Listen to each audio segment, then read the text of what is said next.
My name is Mamulezana Khati. I'm the Regional Program Manager for Public Health Program at Panos Institute Southern Africa.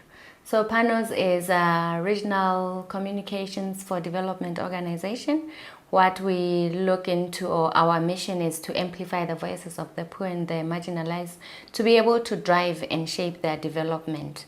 And we believe that information is the best way that people can be able to change a few things around their development. When they have information, they can be able to understand certain things about policies. They can be able to make relevant changes to ensure that they reach the development that they desire. So we basically look into traditional leadership. We also look into empowering communities through education and information. So what we have done is try to look at, because when you look at the issues of child marriage, basically it's about the cultural issues that are there. Because when we talk about child marriage, you realize that the communities have their own age or defining who the child is. But the minute a girl child reaches puberty, they can as well just be married. So these are some of the things that the traditional leaders can be able to change in their own in their own communities as the custodians of culture and traditions.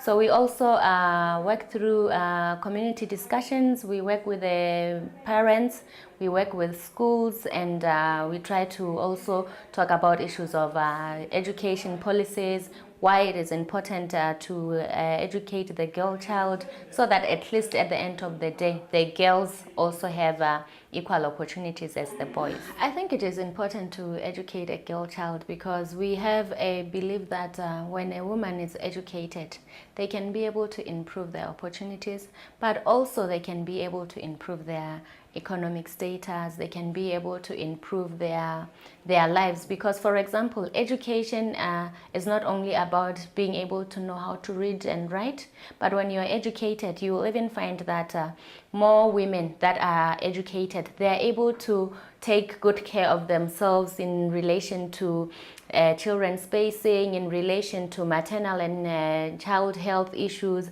But when a woman is not educated, they depend so much on men for everything.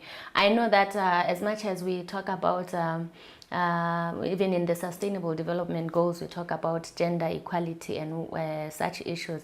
But I think the most important thing is for women to be educated so that they can be able to also be independent and stand on their own feet.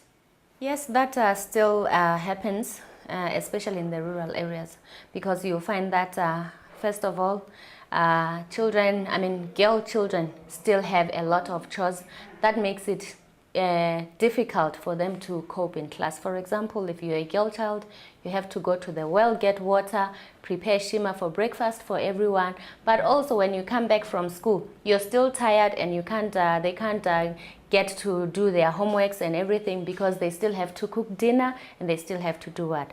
But other than that also, if you look at, for example, the traditional how traditionally girls are looked at, you find that the parents would even say, in order to be able to get out of the poverty that we are in, I would rather have my daughter be married early, and then so that I can be able to get 1, 2, 3, trying to improve their economic status. So you'll find that the girl child is not taken so importantly when it comes to education, but also because in our patriarchal system, we know that the girl is going to be married in my family.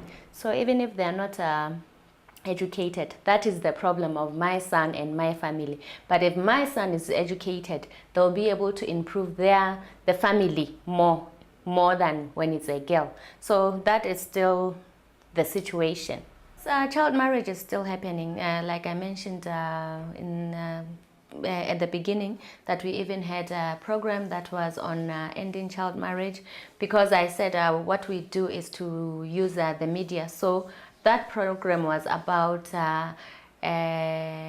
developing the skills for the journalists to be able to report on these issues so that we can be able, the consequences of child marriage can be able to be brought out and people can therefore change from the awareness raised. So the statistics I cannot really give you, but what I can tell you is yes, child marriage is still happening. And as much as the DHS for 2014 showed a decrease, I think, of 34%, but it is still high, especially in the rural areas. And you find that there are certain hotspots for child marriages. Like, for example, in the Eastern Province, we know that it has the highest rate of child marriage. So I think following what happened, or the statistics or the information on child marriage, even the government has a national strategy on ending child marriage. We are part of the committee that works on that.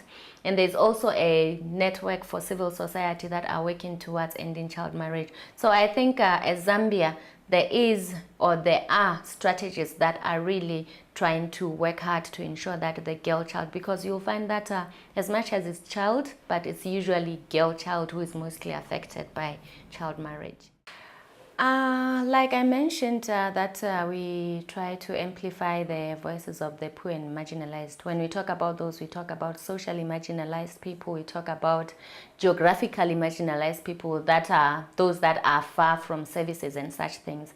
So you will find that most of when it comes to certain things, we try to challenge certain cultural and traditional beliefs. And it is not easy in our African context to challenge such things, because we believe that culture is what builds us.